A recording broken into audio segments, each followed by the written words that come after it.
Assalamu alaikum wa rahmatullahi wa barakatuh. Okay, I have a very difficult task. Alhamdulillah wa salatu wa salam ala rasulillahi wa ala alihi wa sahbihi wa man walah. I have a difficult task because I have a flight to catch and we're kind of behind schedule, so I'm going to try to keep my speech limited to 11 minutes or less, and I actually mean that. I have a flight to catch. I have small children. Okay, all right. So, what I wanted to share with you is fairly straightforward, and it actually, it's shorter times actually force a speaker to be more precise in what they want to say anyway, so I'm grateful for that. What I essentially wanted to share with you is the idea of change, something about the idea of changing ourselves, changing the condition of the ummah. It's very easy to complain about change. It's very easy to complain about the lack thereof. People love, we talk about some of our elders, and they've done so many great things for us, but at the same time, one of the hobbies they have is sit around and talk about how corrupt governments are and what's going on in Pakistan. Do you know what's going on in Pakistan? Oh, it's really bad.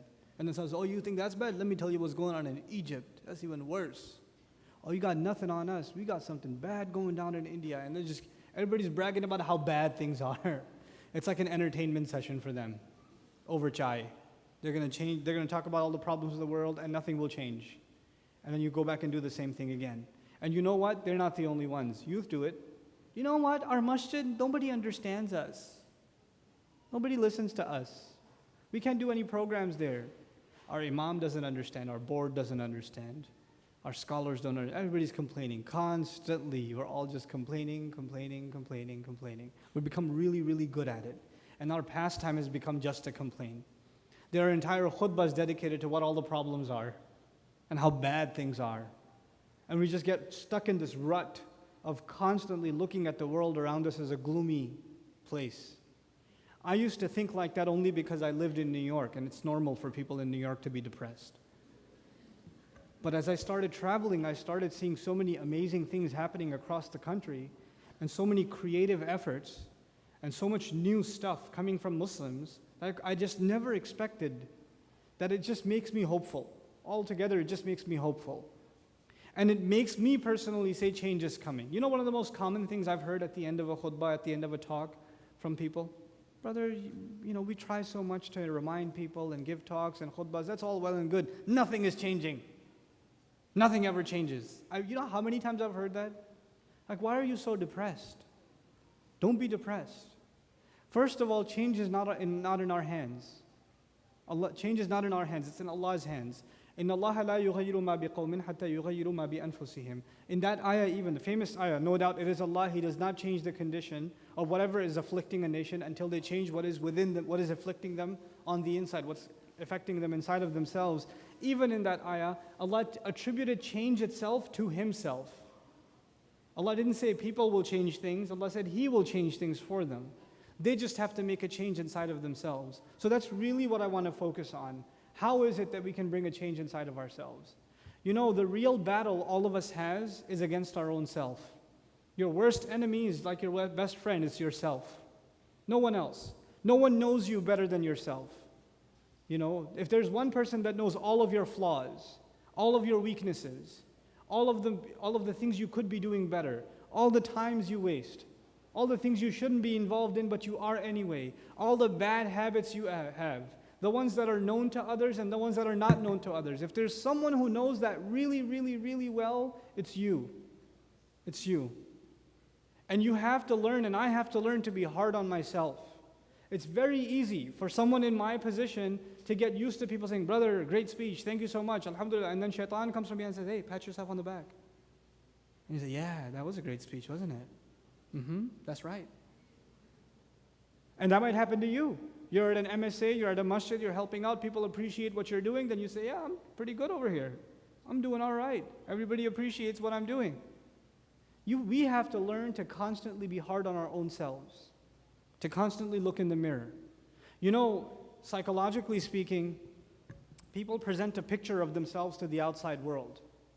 People, especially it's problematic for public speakers because, most of the time, most of you see me and people like me on a stage. We're giving a talk about Islam, but I don't always do that. I switch it off when I'm off of here.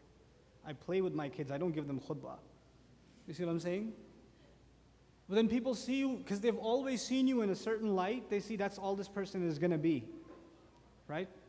And that kind of, on some people, it puts a pressure on them to act a certain way in front of others, to look a certain way, act a certain way. And that might be you. You're so used to impressing people with how, whatever, religious you are, knowledgeable you are, committed you are, etc., and you're constantly putting up this face that you start convincing yourself that's who you really are. We have to be able to be honest to ourselves if we're going to talk about change. One has to be able to stop complaining about the world and start complaining about themselves. What is wrong? What am I doing wrong? What are my shortcomings? What are the things that I look at myself and I say, if there were 4 or 5 things I could change about myself, if I could just do 4 or 5 things differently, what would they be? What would those things be that I wish I changed? What are some things I wanted to accomplish last year and I never got to? I really wanted to, though. I wanted to memorize like 2 more surahs. I wanted to study something. I want to finish reading that book. I never got around to it. But I really wanted to do it. What is keeping us from making those changes? That's the real bit of advice that at least I'll share with you what I do for myself. It works sometimes, it doesn't work other times. But I'm hoping, inshallah, you'll be better at it than I am, and we're all going to be making changes for the better in our own lives. What I do for myself is basically ask myself a very simple question. I have 2 kinds of days. You said myself. I have days where I'm home and days that I'm traveling. I've divided my life into 2 kinds of days. Days when I'm traveling and days when I'm home. And there are failures, because days that I'm home are all the same. Whether it's last week or the next week or 2 years before or 2 years after, it's going to be similar. They're all going to be the same. And the days that I'm traveling are all going to have similar things in them. There's going to be going from home to the airport and getting onto the plane and passing out, and then the flight attendant waking me up to get off the plane. All that's going to be the same every time. There's going to be repetition. And in each of those 2 kinds of days, there are some things I could do better. There's some way I could use my time better. I could be more productive in some things. How do I make more use of that day? How do I make it more productive? That one day. You can fix one day, you fixed your whole life. If you made one change to today, that means you've made that change for the rest of your life. For you, many of you, it's like weekdays and weekends. Your weekends are the same way every time. Your weekdays are the same way every time, right? Fix your weekdays. This time is for salat. Right after that, there's this time for Quran. There's this time for me to learn something. There's this time for me to, get my homework done or whatever it may be. Discipline your life. Make that change in your life. You know what else people fail to do? That's coupled with that. That's most common, and I personally have trouble with that also. And it's one of the hardest things to do is to maintain balance in your life. To maintain balance. Because we're pulled in many different directions. Our parents want our time. Our husbands and wives want their time. Our children want their time. Our career wants its time. Our friends want their time. Our masjid wants its time. Ourselves, we want to just be left alone. We need some time to ourselves. We have all these different poles, right? And it's really important that we maintain a balance between all of these different poles. And a lot of times, we fail to do it. And when we do, we end up wronging one thing or another. This is the biggest change you can bring in your life to create balance. There are people who give their wife a lot of time and their parents no time at all. There are people who give their parents a lot of time and they spend no time with their wife. There are people who are so bent upon fixing their career, they're almost not even existent in the lives of their children. It happens. And then there are those interesting characters who don't want anything to do with home, so they volunteer at the masjid all the time. I love masjid volunteers, but the guy says, hey, I'm going to put up the chairs 3 days before the program, and I'll even sleep here. There's a problem at home. Go home. Get some balance in your life. Right? We need to we have to really assess honestly in our lives, what changes do we have to make? And really changes to me is what you give time to. I mean, the real asset all of us have is time. That's really all we have. And if we're utilizing it properly, our lives have moved towards the better. And if we're not, our lives are moving towards the worse. That's essentially what it boils down to. We have to become people that we make productive use of their time, that don't become people that waste time. Even if you want to play sports or relax or whatever, there should be a time for that. It should be specified. It should be something disciplined.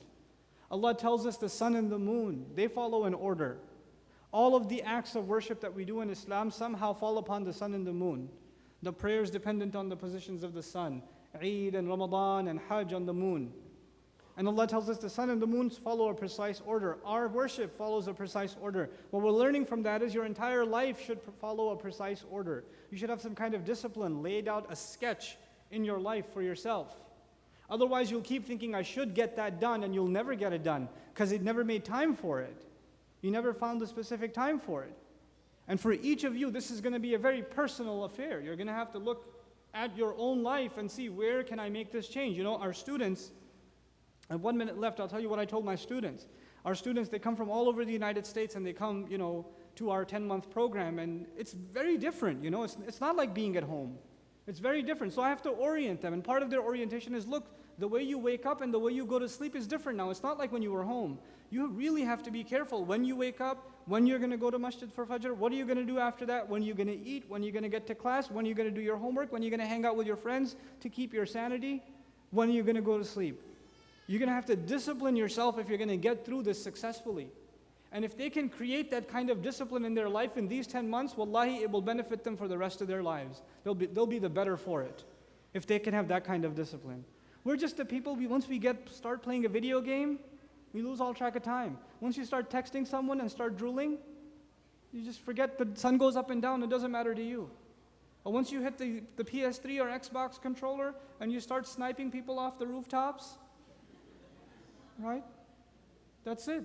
Regimes could change. The world could change. The stock market could crash. You wouldn't know, you're in your room going, that's who you are. We have to show respect to time.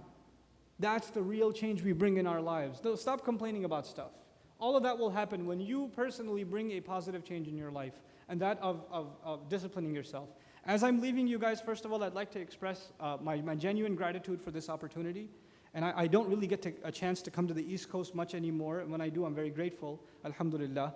And I'm hoping that all of you benefited from some of these talks also. And I pray that Allah accepts that from me and all of you, and especially grants my family immense reward, who show a lot of patience when I'm away from them. Especially my wife, she's like extra patient.